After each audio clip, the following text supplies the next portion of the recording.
3 ghost stories that scared the heebie-jeebies out of me. The first book that I will forever and always recommend is Dark Matter, A Ghost Story by Michelle Paver, London, 1937. Jack is poor, lonely and desperate to change his life. So when he's offered the chance to join an Arctic expedition, he jumps at it.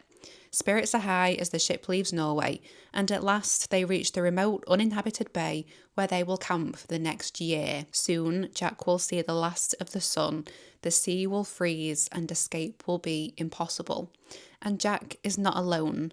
Something walks there in the dark.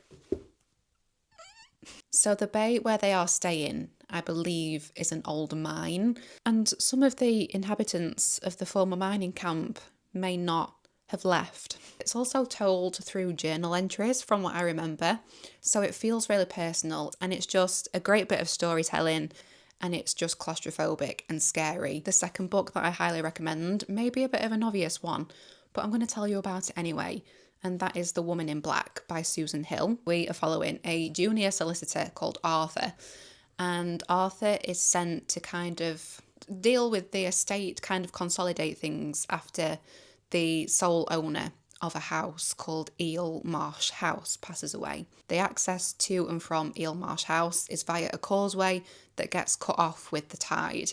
And, you know, its former inhabitant may not have left after all. You really care about Arthur, you care about how this is going to pan out. It's a really tragic story, but again, that lends itself so well to the whole experience. And then the final story that I wanted to tell you about is actually a short story in the Unquiet Guests collection. And one of the stories that really stood out to me is called The Toll, and that's by Will McLean. The Toll follows a group of friends who go to stay at this old, like, dilapidated manor house on the Cornish coast, I think it is. They're kind of looking to partner up on a business deal to buy this house and turn it into like a luxury spa hotel. And in the kitchen there is a solid wooden door that is locked.